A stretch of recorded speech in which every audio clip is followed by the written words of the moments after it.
Hi, everybody. My name is Timothy Gager, and welcome to Virtual Friday's Dire Literary Series. Today, my feature is Mr. Peter Crowley, and let me show you a little something about Peter, if I can.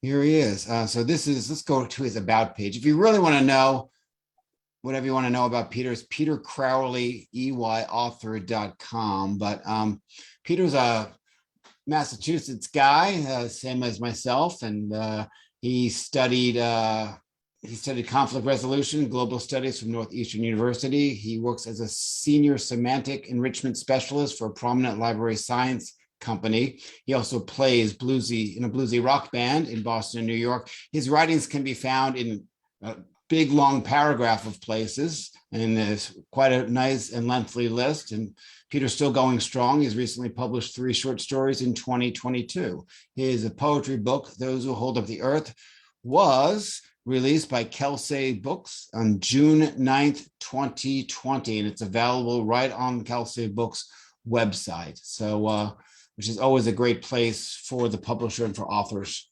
to make your purchases. So without anything else from me, let me turn it over to Peter.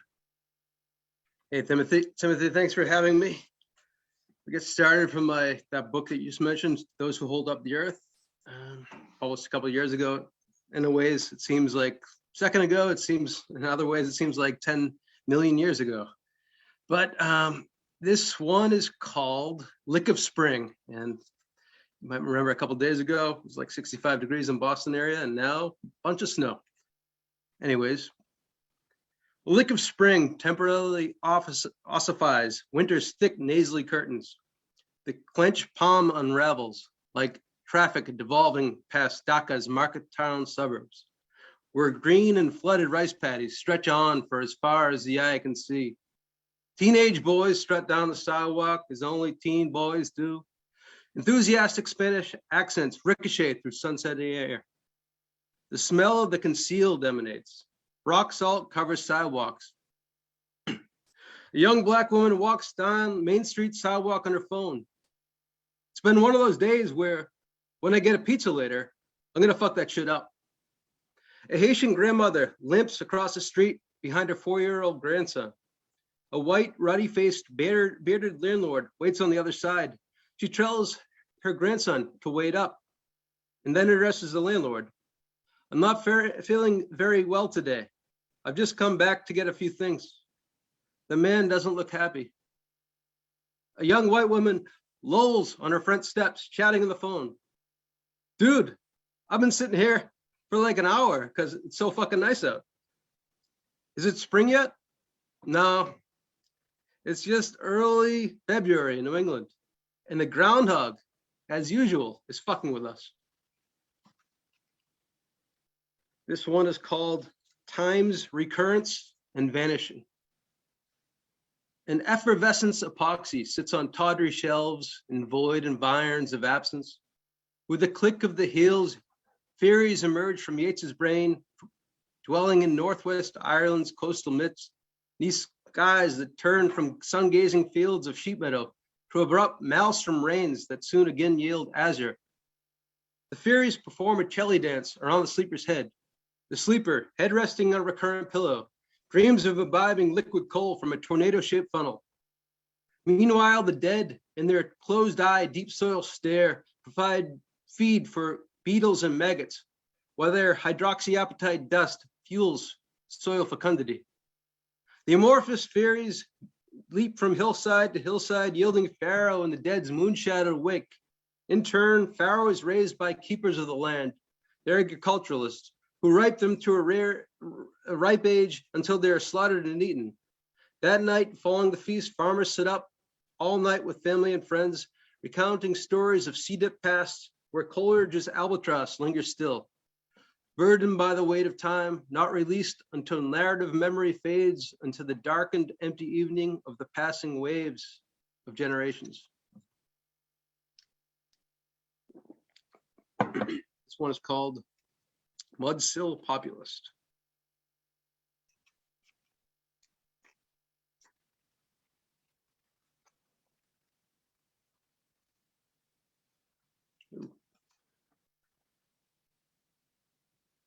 sorry, there it is. A mudsill populist whose parents found exorbitant wealth nosedives at high speeds and crashes onto the clay earth. Everyone assumed the pilot dead, but like a phoenix rising from the ashes, he would be reborn as his former self and ascend as a pilot into the azure. Truly mercurial, many would remark on his nosedives. No one had dared such outrageous feats before. In these nosedives, racing from altitudes changes at astounding rates, it was as if within a couple instants, the pilot had descended forbidden barbed ladders from golf resorts and world-class hotels into the lubberheads, bayou hovels. With such dexterity, the pilot could hoodwink the sharecropper into believing he was one of them. This one is called Status Threat. Plasticized card says you belong. Blonde beaches, Irish bars, gray skied smokestacks, shivering winters, damp springs, melted sunrises, purring air.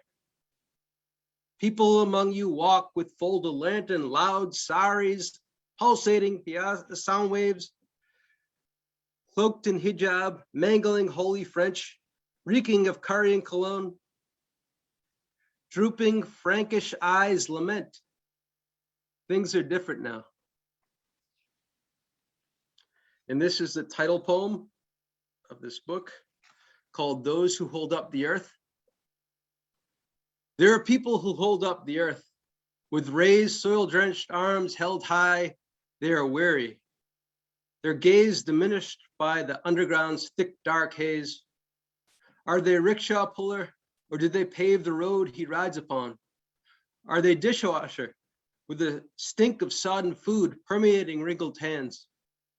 Sometimes, when the world grows more weighty and teeth rip open the stomach of dreams and the outside's dispossessed of any allure, the ground they hold forces them to hunch over, their backs nearly breaking. But somehow, they still manage to hold up the earth. This one is called What We Know, We Already Know. They ate October for lunch, wiped their lips with handkerchief, and drew a map of the world. Ginsberg's Gog and Magog, haunted mirrors, forgotten gaze, and ate salad as an afterthought. What we know, we already know. What we know, we already know. We already know what we know. It's imperishable, like the taste of guava on a Dhaka morning, with heat on the seat and war on the roads.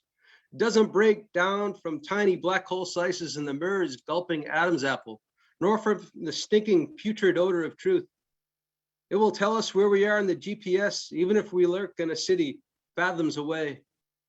And when we say that we'll live forever, Gog and Magog clap, not without a hint of irony, behind the marauding theater curtain, drawn during a restless sleep. This one is called The Poem. She ran. The meadow ate her legs, and the sky swallowed her limbs. For a while, she was just a torso looming towards the orange horizon. Irises that couldn't reach the tongue, stuck in the ears, looping canals and the nostrils, inferior turbinate. Ask the hypothalamus to drop them into a stew that would emit a caffeinated sunrise dew, causing the fingers to dance upon the typewriter. It was what she'd thought in polite and less than polite company. Her thought words tattered like William S. Burroughs' cut-up poetry, which she kept tightly sealed in boudoir closet. Her dream and inflamed shadow, cinder block weight, made her wake up sprinting, bodiless. And one more, it's called Recurring Self. On black chain link fence sat a gray finch. Behind it, an empty dog park. Before it, a factory under eternal reconstruction. The finch disappears and the sky's organs play a familiar tune, calling to mind an apple orchard, glinting sun, and thirsty high yellowish autumnal grass. The finch appears further up the pedestrian path, its eyes a jet black cathedral stare. Lukewarm Sumatran roast reinvigorates a destitute traveler's early morning blues, shaking off bizarre half-faced dreams like a golden retriever divesting the old ocean's wet salt. The finch's head twitches and it flies backwards towards the empty dog park. On Friday evenings, there were outdoor samba classes, and an enticed crowd watched dancers laughing and gyrating to the beat of 1,000 drums. Under a patch of earth called home, it was a tightly enveloped Heideggerian world. Saj and his wife owned a convenience store. Their Boston Globe would be eaten with Cheerios and coffee, and cat on glass top kitchen table, eagerly awaiting end of bowl, oat-infused milk. Occasionally, the gray finch would peer in, its waiter eyes checking to see if the order is ready, or food that would never arrive. Evo's bar, long closed, had a rock club room and a larger room where drink alone sufficed. Wobbly rebirth nights with a Donatello painted woman and friends. With Guinness's thick lava act as savior. After midnight flailed its spindly arms, the bartender placed a towel-covered object onto the counter. She took off the towel, and the caged gray finch mined the eyes. Thank you, Peter, for your wonderful work. And we already have some questions up in the chat. So let's start with this one from Linda, who says that she loved your work. It's very rich, international, full of color and movement. She's curious about how your travel to Bangladesh and Ireland influenced your writing. I think that's a good question. Did we know about Bangladesh, or was that just someone that knows you? Dhaka, the capital, was mentioned in passing in a couple, I think. When I got back from Bangladesh, I was there for a couple of weeks, and then I came back. I was alone. My girlfriend then, I think my wife then. My wife was still there, and I just was by myself, and I had a couple of hangovers in a row. So as I was lying in bed with a hangover, I was picturing all the people who were forgotten, like just taken for granted. And I pictured people, as the book cover illustrates, people just holding up the actual earth. Of course, they don't hold up the earth, but I mean, figuratively, a lot of people do, and they're just forgotten, thrown under the counter or the rug, they're forgotten forever and taken for granted. I guess that's one thing I saw. I mean, I saw so many people in Bangladesh taken for granted, and there isn't as big of a middle class there. So, I mean, a lot of poor people and then fairly wealthy, but I don't know. In Ireland, I don't know, I think Yeats's poetry influenced me, and just the landscapes there, the greenery, in the kind of magical kind of sense of, I don't know, the ancient myths that Yeats kind of got a lot of his poetry from. That kind of influenced some of that, especially time's recurrence and vanishing. Now, your book is dedicated to those forgotten or taken for granted. So when I read that dedication, which you just mentioned that dedication, I'm always wondering, isn't that cover all of us at some point? I think so, yeah.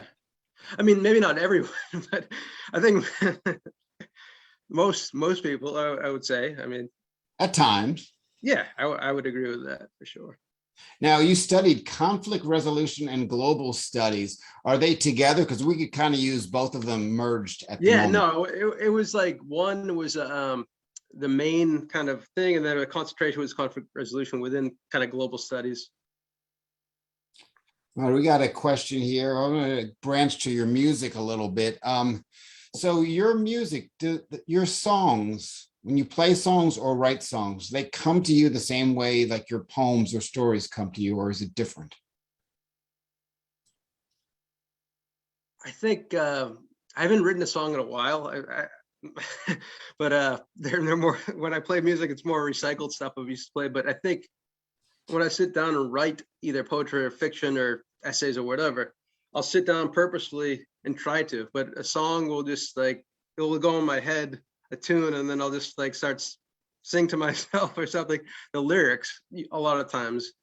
So it's more like, I guess it's more organic, the songs, but at the same time, I'm not trying to like say certain words when I actually sit down at a typewriter and write it either. I just kind of have a habit to make it flow at a certain time. But at some extent, do you get words or for poems that will just pop into your head? Yeah, for sure. Definitely. I mean, yeah, there's a couple poems in this book. I was walking and I wrote it on my old flip phone. and yeah, and similar to like this one, Those Who Hold Up the Earth, it was when I was in bed thinking, should I run to the bathroom and puke, or should I just kind of wait another hour, you know? In a way, I guess I was empathizing with those who hold up the earth, but in a probably superficial way. Now, when you use the flip phone, do you find yourself writing songs or writing poems from the 90s or? It's a good one.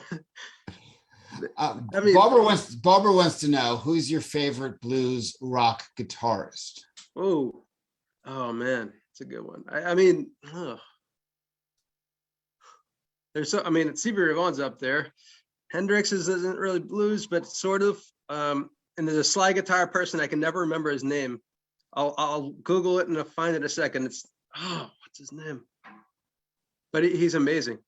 I mean, then I love Lead Belly. Lead Belly's old, like kind of folk blues, in Temper Red, stuff like that. Of course, Robert Johnson's good. I mean, I could go on and on, I think, but I'm thinking of that slide guitar stuff. I'll write it in the chat later. Okay. After I Google. So Elizabeth's giving you a question here, which is, I'd have a tough one with this. How would you define the word paradox? Yikes. It's a tough question. Ooh, I don't know. Probably something that's a little bit ironic that, I don't know. Can I pass? Sure. Oh, Linda's promoting the Mirror Neurons, your band. So check out the song Overreaction on YouTube. Okay.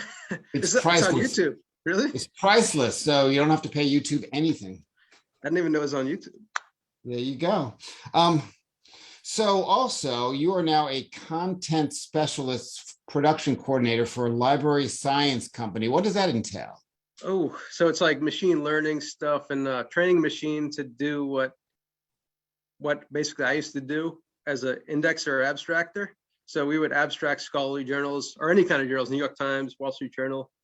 And then I think the shift came around to go towards, it's cheaper machine learning, have AI do it.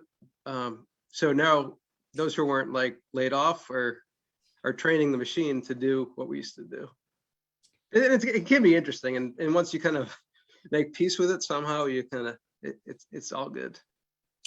I do see that you've published 3 short stories in 2022. So you've just read from your book of poetry. Which form comes more naturally for you? I think both do, actually. It's weird. It depends on the morning. Like, I don't know. It's just I think fiction though takes a little bit. I mean, especially long fiction, like if you try to write a novel, it takes more discipline, even short fiction. Poetry does for short as well. But I think just getting the poem out there is not as discipline oriented as like writing a short story and making sure it's coherent and I don't know, it has all those things that you need in a short story to make it readable. Now, have you ever started a poem and then it's become a short story, or started a short story and had it become a couple of poems? I don't think so, but I have had like poems that I've tried to create into songs, but it's more just like me just talking and like playing guitar and no like song formation whatsoever. But no, actually, that's a good question, but no, I haven't. I don't think that's happened. Now, are songwriters poets, or can poetry, like the best poetry, be set to chords successfully? Not all poetry, I don't think. I don't think it necessarily entails that, but I think to your question, I think like Leonard Cohen and Bob Dylan, of course, they're definitely poets. I mean, but there are plenty of songwriters or people who write their songs for them I would argue against that. Like, I mean, you go on with the list, but yeah, I mean, there's definitely poets who write music, as you probably agree. Now, John is asking, do you outline your fiction? And in general, what's the length? What's your sweet spot for length when you write a short story? Usually pretty short. It's probably like between like 600 words and 15 to 2000 tops. I feel like if I go over that, I kind of want to keep going and keep keeps showing what happens next and kind of lead to maybe another chapter. I don't know. Have you started a novel or finished a novel? Yeah, I mean, sort of. I mean, it's hard to know when things are finished, right? But I've been working on one for like almost 3 years, and I just don't know that it's ready to even submit yet to a literary agent or a publisher. And I'm kind of scared because I've worked on it so long. It's like if I submit it to 5 literary agents or 5 publishers and it gets rejected, it would just suck, kind of. I mean, I'm used to. I mean, believe me, I've had plenty of rejections, so it's just like this is like 3 years worth. You know, it's a little bit more. So I want to make sure it's 100% ready to go before I submit it. Now, with a longer piece like that, do you have readers of your work or trusted readers that you can just hand your book over to and be like, oh, this needs that, this needs that. You're dropping the ball here. Like I have a couple of friends who've looked at some pieces of the long-term one, and then I've just kind of sucked it up and hired like a good editor, and I needed to because I've never written a novel before, and she really shaped it up. At least, I mean, maybe it's not that great right now, but it has a lot more form than it did in the get-go like 2 years ago. So yeah, I think as recently as 20 years ago, people weren't hiring editors for manuscripts. They would submit, and the editors were part of the publishing company, big or small. But I'm finding out that editors are needed, even if you're submitted to a larger press. yeah. So it's nice that I got rounded. So this is pretty much a content editor, correct? Versus a line editor. No, yeah. So yeah, it's more like is the plot there? Does it move forward? Do you have a unified voice? Stuff like that. It's line editor. I did try someone else, like it was a little kind of good deal for me. And line editor is just a little annoying because it's like I like those lines, and like I don't know, you're trying to like make it very generic, and I don't know. But I found a really good editor. Thaisa Frank. I don't know. She's amazing. You probably heard of her. She published a few books. I mean, you may have heard of her. She's in San Francisco area, Bay Area. Now, when you are working with an editor, do you find it difficult to let go of something an editor might want to remove of yours? I mean, the first couple of days after, it's a traumatic experience. I get pretty mad. I don't show it to her, but I mean, inside I'm like, I just withholding all this, like, not mad. I was mixed between mad and disappointment, it's, and then like a week later, it's like, I get it. I understand what she's saying. So I mean, most of the time, at least, and I'll kind of revisit whatever she's pointed out. Yeah, I understand that feeling and that process as well, because immediately you think, how dare you? And then you think, exactly. Yeah, you're kind of right. So what are you working on next? Poetry wise, I'm trying to I'm kind of in the middle of submitting a new poetry book to a couple publishers. It's a little more political and probably darker than this one. And I don't think the poems aren't as like, this is from like 15 years, what I think is my best stuff. This is more from like 2 years. So I don't know that in my own opinion, it's probably not as good, but hopefully it will get published. And I'm just working on a short story collection as well as finishing up that novel and maybe finding a literary agent at some point. Yeah, I did notice in your Kirkus review of your new book, you described one of your poems as the way Carver brings up the concept of a small good thing. And I don't know if you read the review, but and for folks that don't know, what Carver's describing as like a little moment of human kindness that is perfectly represents decency, and we're tempted to think our humanity is built on it. Do you adhere to that theory of small good things, or? Yeah, I mean, I think popular fiction goes towards like the big themes more. And I think even in the last 100 years, a lot of quality writers look at the small things to illuminate the bigger things. Basically, it's small details, like maybe someone just chatting on the phone during a nice day. Or I have a poem in there about a pizza, people who work in Papagenos and behind the counter, and how like a high school student goes in and they're kind of just like, whatever, just get me this and do this for me. It's kind of in that interaction, not like a small moments like that. I think that comprises the totality of life, if you think about it. Yeah, I agree. I just think that people these days actually have to try to elude kindness, and that's really foreign, and it goes a long way. And I don't know if you feel the same, but I also want to ask you, is Making Books Rock, that's logged on here, are they is that your publisher, or is that a bookstore? Making Books Rock? Yes. I've never heard of that. It sounds rocking. Well, if you're a bookstore, if you want to give a plug, that's great, but Yeah. otherwise, Yeah, Peter, besides the publisher, what's your favorite indie bookstore that people can buy I like your wonderful book of poetry? Pearl Street Books. I like that in Portland, or City Lights in San Francisco.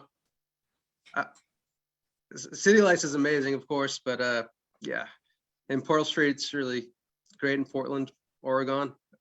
Not so local, but it can be worth it to help those fairly smaller bookstores.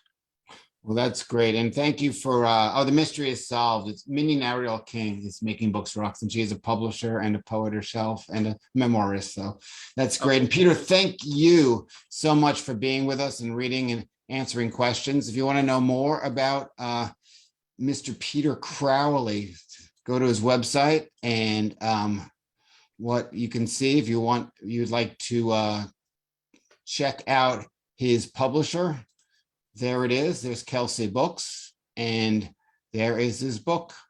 And do Peter a favor. Look at this. If you feel like buying 100, all right, that's awesome. But one is all we ask. And check it out. And Peter, thank you very much. Thanks so much, Timothy. And those that are watching the stream over on Facebook in the group, if you'd like to come in and use the link and read at the open mic, you're very welcome to right now. Don't worry about coming in a little bit late, because you're getting this message. So thanks. Thanks again.